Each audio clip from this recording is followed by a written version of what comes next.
വന്ദനം. ബഹുമാനപ്പെട്ട അധ്യാപകരെ, പ്രിയ കൂട്ടുകാരെ, ആദ്യമായി എല്ലാവർക്കും എന്റെ ശിശുദിനാശംസകൾ നേർന്നുകൊള്ളുന്നു. വീണ്ടും ഒരു ശിശുദിനവും കൂടി വരവായി. ഇന്ത്യയുടെ ആദ്യത്തെ പ്രധാനമന്ത്രി ജവഹർലാൽ നെഹ്റുവിന്റെ ജന്മദിനമാണിന്ന്.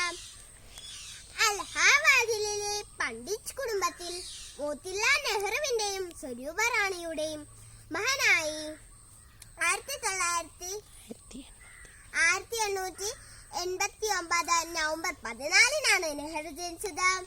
കുട്ടികളെ അദ്ദേഹം ഒത്തിരി സ്നേഹിച്ചിരുന്നു. അതിനാൽ കുട്ടികൾ അദ്ദേഹത്തെ സ്നേഹത്തോടെ ചാച്ചാജി എന്ന് വിളിച്ചു. കുട്ടികളെ കുറിച്ച് ഒരിക്കൽ അദ്ദേഹം ഇങ്ങനെ പറയുകയുണ്ടായി: ഇന്നത്തെ കുട്ടികളാണ് നാളത്തെ ഇന്ത്യ രൂപപ്പെടുത്തുക. അവരെ നമ്മൾ വളർത്തുന്ന രീതിയാണ് രാജ്യത്തിന്റെ ഭാവിയെ നിർണയിക്കുക. കുട്ടികളുടെ ക്ഷേമത്തിലും വിദ്യാഭ്യാസത്തിലും സ്വാതന്ത്ര്യത്തിലും കൂടുതൽ ശ്രദ്ധ ചെലുത്തിക്കൊണ്ടാണ് ഓരോ ശിശുദിനവും കടന്നു പോകുന്നത്. കുട്ടികളുടെ വിദ്യാഭ്യാസത്തിനു വളരെയധികം പ്രാധാന്യം കൽപ്പിച്ചിരുന്ന അദ്ദേഹം നിരവധി വിദ്യാഭ്യാസ സ്ഥാപനങ്ങൾ ഇന്ത്യയിൽ സ്ഥാപിക്കുവാൻ സുപ്രധാന പങ്ക് വഹിച്ചു.